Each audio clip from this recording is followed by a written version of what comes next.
নমস্কার।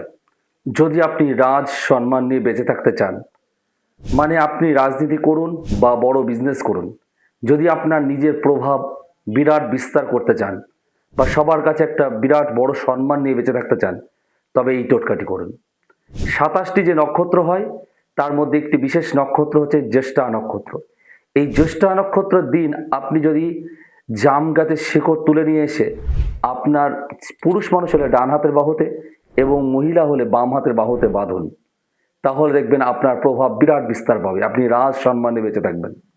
তবে এটা তোলার একটা নিয়ম আছে। এটি আপনাকে জ্যেষ্ঠা নক্ষত্রে তুলতে যাওয়ার সময় অবশ্যই তার আগে আপনাকে বৃক্ষর কাছে নেমন্ত্রণ করে আসতে হবে। গাছটা তোলার সময় বলতে হবে যে, সত্যযুগের বৃক্ষ তুমি, কলিযুগে জাগো, আমার রাজ সম্মানের কাজে তুমি লাগো।